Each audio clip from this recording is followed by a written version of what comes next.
Hi guys, मेरा नाम है साहिल खन्ना और आज की वीडियो शुरू करते हैं। सबसे पहली न्यूज़ है हुंडई इंडिया की। तो भाई आईपीओ अच्छा नहीं गया है और ऐसे ही लग रहा था। अगर आप न्यूज़ को बहुत टाइम से फॉलो कर रहे हो तो हमने बात करी थी कि मुझे लगता है कि आईपीओ सही नहीं जाएगा। इसका रीजन क्या था? क्योंकि सब्सक्रिप्शन रेट उस लेवल का नहीं गया था। 2.37 टाइम्स ओवर सब्सक्राइब्ड हुआ था, जिसमें से रिटेल और नॉन इंस्टीट्यूशनल इन्वेस्टर्स 0.5 और 0.6 टाइम्स के ऊपर थे। क्यूआईबीज ने ही सबसे ज्यादा पैसा लगाया था, ऑलमोस्ट 7 टाइम्स के आसपास। ऑफर फॉर सेल बहुत बड़ा था, तो इसी चक्कर में मुझे लग रहा था ये जो नंबर्स निकल के आए इसके चक्कर में आईपीओ सही नहीं जाएगा। अगर ग्रे मार्केट की बात करके चले तो वहां पे भी डिस्काउंट पे ही दिखाई दे रहा था। यही हुआ, आईपीओ खुला डिस्काउंट के ऊपर ऑलमोस्ट 1.5% और क्लोज भी हुआ है -7% के आसपास, जो कि अच्छा नहीं है। पास्ट हिस्ट्री ऑफ आईपीओ की बात देखें तो कुछ भी डाल रहे थे वो बिक रहा था, किसी भी रेट के ऊपर बिक रहा था, पर यहां पर नहीं दिखाई दिया है। कोई फर्क नहीं पड़ता है भाई, बहुत पैसा रेस कर लिया है, बहुत बड़ा आईपीओ था, पैसा मिल गया। अब देखो, मतलब ओ आईपीओ तो निकल गया ना, ये तो नहीं हुआ ना आईपीओ कैंसिल हो गया। अब जिसके पास शेयर है वो दिखेगा। अगर हम ओला की बात करके चले तो उन्होंने बोला है 99% जो कंप्लेंट्स है उन्होंने रिजॉल्व कर दिया है। यहां पर बात हो रही है जो कंज्यूमर प्रोटेक्शन अथॉरिटी के अंदर कंप्लेंट्स डाली गई है, जो कि 10,000 के आसपास है, उसको 15 दिन के अंदर रिजॉल्व कर दिया है ऑलमोस्ट सारी की सारी। ओला वालों ने रिसेंटली ईएनवाई को हायर भी किया अपने सपोर्ट को इंप्रूव करने के लिए, क्योंकि बहुत ज्यादा कंप्लेंट्स आ रही थी, बहुत सारे लोग नेगेटिव बातें कर रहे थे। लेट्स सी क्या होता है क्या नहीं होता, क्या सच्चाई है या फिर नहीं है, आप कमेंट सेक्शन में जरूर बताना। अब मेरे भाई के पास तो कोई कॉल नहीं आई भाई, उसी का नंबर रजिस्टर्ड है हमारी ओला के ऊपर, हमारे पास तो कोई कंप्लेन नहीं आई, मतलब कोई सॉल्यूशन नहीं आया अभी तक। अगर हम पेटीएम की बात करके चले तो उन्होंने 930 करोड़ का प्रॉफिट रिपोर्ट किया है क्वार्टर 2 के अंदर। अब देखो भाई चार्ट के अंदर इंप्रूवमेंट दिखाई दे रही है अच्छी खासी। ऑपरेटिंग रेवेन्यू बढ़ता हुआ दिखाई दिया है, एक्सपेंसेस घटते हुए दिखाई दिया है, इस चक्कर में प्रॉफिट भी हमको बढ़ते हुए दिखाई दिया है। एबिटा अगर ईसॉप से पहले की बात करके चले तो वो इंप्रूव होता हुआ दिखाई दिया है, बट फिर भी नेगेटिव है। इनके पास में अभी 10,000 करोड़ रुपया कैश हैंड पड़ा है अप्रोक्सीमेटली, मतलब 1 करोड़ कम है उसमें से। अगर हम जोमेटो की बात करके चले तो उसका प्रॉफिट 30% नीचे जाता हुआ दिखाई दिया, 176 करोड़ के ऊपर पहुंच गया क्वार्टर 2 की अगर हम बात करके चले तो। Year on year operating revenue बढ़ता हुआ दिखाई दिया है, बट अगर क्वार्टर बाय क्वार्टर की बात करके चले ऑपरेटिंग रेवेन्यू बढ़ने के बावजूद भी प्रॉफिट घटता हुआ हमको दिखाई दिया है। अब इसका बड़ा रीजन हो सकता है क्विक कॉमर्स के ऊपर अभी लॉस ही हो रहा है, बर्न ही हो रहा है, वहां पे खर्चा दबा के किया जा रहा है, इस चक्कर में शायद ये नंबर्स कम होते हुए दिखाई दे रहे हैं। वीडियो में आगे जाने से पहले आपको याद दिलाना चाहूंगा, आपने लाइक का बटन नहीं दबाया है, लाइक का बटन दबा दो, चैनल को कर दो सब्सक्राइब। मैं ऐसे ही डेली बिजनेस न्यूज आपके लिए लाता रहता हूं। अगर हम जेप्टो की बात करके चले तो भाई राजन पाई और सिप्ला फैमिली शेयर्स खरीद सकते हैं जेप्टो के $5 बिलियन की वैल्यूएशन के ऊपर। पिछले कुछ टाइम से जेप्टो इस तेजी से आगे बढ़ रहा है ना, फंडिंग पे फंडिंग, फंडिंग पे फंडिंग। देखो, वैल्यूएशन अच्छी चीज सुनने में लगती है, पर बहुत बड़ी रिस्पॉन्सिबिलिटी भी होती है। अभी बायजूस की बात कोई कुछ भी करे, बायजूस बर्बाद हो गया, बायजूस ने लोगों का पैसा खाया, बायजूस के फेलियर का सबसे बड़ा रीजन यही था। पैसा बहुत ज्यादा रेस कर लिया था, वो वैल्यूएशन जस्टिफाइड नहीं थी। इन्वेस्टर उस वैल्यूएशन के ऊपर अब पैसा डालना नहीं चाहते थे, इस चक्कर में वो ब्रांड बंद होता हुआ दिखाई दे रहा है हमको। पता नहीं क्या होगा, बनेगा या बचेगा, बट ऐसा माना जाता था अगर ब्रांड इतना बड़ा हो जाए, इतना पैसा रेस कर ले, $22 बिलियन की कंपनी थी शायद, टू बिग टू फेल था वो, बट फिर भी फेल होता हुआ दिखाई दे रहा है इन्वेस्टर पॉइंट ऑफ व्यू से।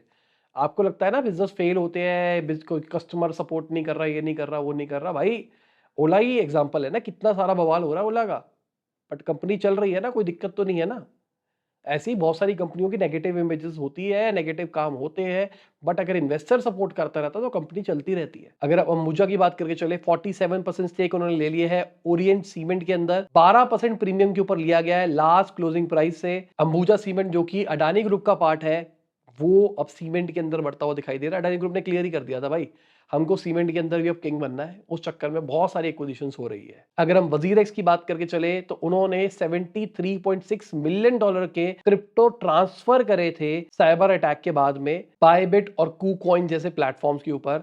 अभी कॉइन स्विच की बात करके चले तो 2% उनका भी पैसा फंसा पड़ा है, जैसे हम लोगों का फंसा हुआ था, मतलब मेरा तो फंसा हुआ था, मैंने तो पैसे डाल रखे थे। आप में से बहुत सारे लोगों के जिसने वजीरेक्स के अंदर अपना इन्वेस्ट कर रखा था, हमारा तो पैसा फंस गया, बट कॉइन स्विच नहीं छोड़ेगा। 2% के चक्कर में अब वो पूरा पूरा लीगल एक्शन लेगा और बड़े लेवल के ऊपर लेगा, और ये एक अच्छी चीज है। ऑडियंस का सपोर्ट भी आ रहा है, प्लस वो भी लीगल एक्शन ले रहे हैं। वजीर के साथ बुरा होता हुआ हमको दिखाई दे सकता है। अगर हम 100 बॉल लीग की बात करके चले तो 7 आईपीएल कंपनीज ने बिड किया है 100 बॉल लीग के लिए। ये बेसिकली इंग्लैंड की क्रिकेट बोर्ड की लीग है और वहां पे Chennai super Kings, Sunrisers Hyderabad, Lucknow super giants, Mumbai Indians, Kolkata, Delhi, Rajasthan, UP warriors सबके सब इन्वेस्ट कर रहे हैं अगर देखा जाए तो सही है भाई। देखते हैं आईपीएल का क्या ऑल्टरनेटिव क्रिएट हो पाता है या फिर नहीं हो पाता।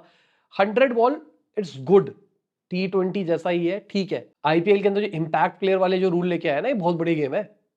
मेरे को लगता है अगर नई लीग टाइप की कुछ बनानी है ना तो T20 2 इनिंग्स वाला कर दो।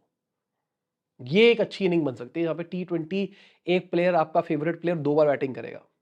यहां पे मजा आएगा। अगर हम एनवीडिया की बात करके चले तो वो जॉइंट एआई चिप बना रहा है इंडिया के साथ में। कुछ टाइम पहले इनके सीईओ और मोदी जी ने डिस्कस किया था इसी के बारे में और अब वो बनता हुआ दिखाई दे रहा है, जहां पर इंडिया के साथ में मिलकर एनवीडिया चिप बनाएगा। इंडिया का जो कवच सिस्टम है, जो कि सिक्योरिटी सिस्टम है इंडियन रेलवेज के लिए, उसको इंप्रूव करने के लिए और ज्यादा काम किया जाएगा। इंडिया का सेमीकंडक्टर मिशन है जहां पर वो चाहते हैं इंडिया का जो चिप सिस्टम है, चिप इकोनॉमी है, वो बढ़ती हुई दिखाई दे।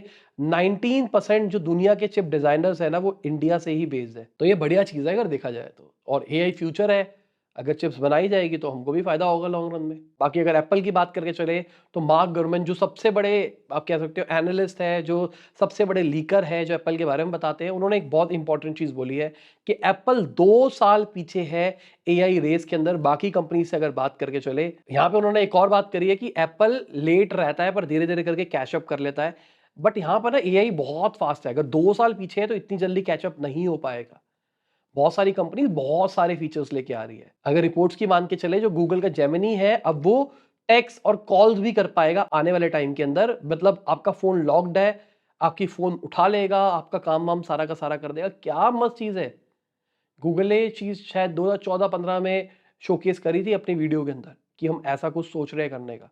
अब वो फोन के अंदर इंटीग्रेट होने लग जाएगा। देखो कितना आगे वे हेड हो रहा है। अभी के टाइम पे नए एप्पल के नए फीचर के अंदर आ गया, कोई भी कॉल आएगा डू नॉट डिस्टर्ब पे होगा तो अपने आप वॉइस मेल पे चला जाता है। लेटेस्ट अगर आपने आईओएस अपडेट किया तो आपके सबके फोन वैसे ही हो रहे हैं। बट यहाँ पे मान के चलो ना, वो कॉन्वर्जेशन कर पाए आपकी आवाज में या आपके टाइप से, hi this is Sahil, right now I am in meeting, बताओ क्या प्रॉब्लम है। फिर वो बंदा बता रहा है, उसके हिसाब से कर रहा है। और अगर कोई मीटिंग वीटिंग की बात भी हो रही है तो वो कैलेंडर में भी असाइन कर पा रहा है। गूगल जैसी कंपनीज अगर ये कर पा रही है तो एप्पल अभी बहुत दूर है इससे। आप समझो ना गूगल कितना आगे निकल चुका है, एप्पल को यहां तक पहुंचने में कितना टाइम लग सकता है। अगर हम माइक्रोसॉफ्ट की बात करके चले तो अपना एआई एम्प्लॉय निकाल रहे हैं अगले महीने। यहां पे मैं बात कर रहा हूं एआई एजेंट्स की, मतलब एआई विद जो एक्शन कर सके, टास्क कर सके।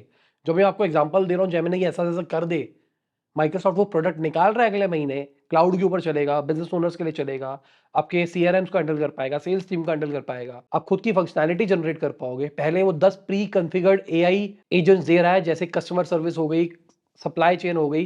फ्यूचर के अंदर पता नहीं क्या क्या चीजें लेके आएंगे। तो आपके जो भी रिपीटेड टास्क है, जो एक चीज आप बार बार कर रहे हो, उसको आप ऑटोमेट कर सकते हो। बहुत बड़ी चीज है। अगर हम मेटा ग्लासेस की बात करके चले तो वो ट्रेडिशनल रेबेन्स को पछाड़ते हुए दिखाई दे रहे हैं। अभी के टाइम पे जो इनके टॉप सेलिंग प्रोडक्ट है, अभी के टाइम पे 60% से ज्यादा रेबेन के स्टोर्स के अंदर टॉप सेलिंग है। यूरोप के अंदर अभी उतनी उस लेवल की सेल नहीं दिखाई दी, क्योंकि अभी एआई वाला सीन नहीं आया उनके ग्लासेस के चक्कर में। यूरोप में बहुत सारे कंसर्न्स होते हैं चीजों को लेके। बाकी बहुत स्मार्ट चीज है, कैमरा वैमरा अंदर ही लगा दिया है, रिकॉर्डिंग कर सकते हो, ऑन द गो वीडियोस बना सकते हो। एआई एजेंट उसके अंदर होगा, आपको बेसिक क्वेश्चंस के रिप्लाई दे पाएगा कान के अंदर।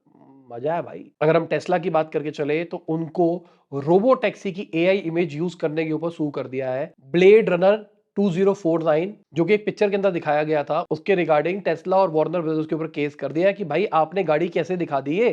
11 सेकंड दिखाई गई है प्रेजेंटेशन के अंदर उस गाड़ी को, और परमिशन भी नहीं ली गई। ये पहले भी हमने देखा था, जहां पर उन्होंने एक सेलिब्रिटी की वॉइस ले ली थी, अपने एआई एजेंट के अंदर दिखा भी दिया, लॉन्च भी कर दिया। बाद में स्कारलेट जॉनसन ने शोर मचाया कि भाई मेरी तो मेरे से पूछा भी नहीं गया, परमिशन मुझसे मांगी, मैंने मना कर दिया, फिर भी उन्होंने डाल दिया। इमेज के अंदर भी ऐसा ही कहा जा रहा है कि इमेज यूज कर ली, पहले परमिशन मांगी थी, उन्होंने मना कर दिया, फिर भी उन्होंने डाल दी। तो ये एथिक्स दिखा रही है। स्टार्टअप स्टार्टअप हम बात तो करते हैं, पर एथिकली चीजें गलत गलत करते हैं। चैट जीपीटी ने पहले स्कारलेट जॉनसन चुराया था, यहाँ पे हम देख रहे हैं इमेजेस चुरा रहे हैं, डिजाइन चुरा रहे हैं। अगली खबर मोदी जी की है, तो उन्होंने बोला है जो बड़ी बड़ी इन्वेस्टमेंट कंपनीज है ना दुनिया की, जो भी बड़े बड़े इन्वेस्टर्स हैं, वो सबके सबने 50% ज्यादा पैसा इंडिया के अंदर लगाए।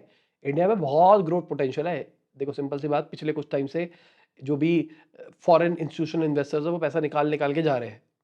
और उसके बीच में ये बातें हो रही है, क्यों हो रही है? क्योंकि एक खबर निकल के आई है कि भाई मार्क मोबियस ने कहा है कि इंडिया की इकोनॉमी बहुत अच्छी है, उनको इंडियन इकोनॉमी समझ में आ रही है, वो अपना जो भी पैसा इन्वेस्ट करेंगे आने वाले 6 महीने से 3 साल के अंदर वो इंडिया और यूएस के अंदर ही इन्वेस्ट करने वाले हैं। मतलब बराबर-बराबर किया जाएगा इंडिया और यूएस के अंदर, मतलब 50-50% शेयर। उनको लगता है इंडिया यूएस के लेवल पे है, ऑल्दो यूएस की इकोनॉमी का बैंड बजा पड़ा है और यूएस इंडिया के अंदर अच्छी ग्रोथ पोटेंशियल है।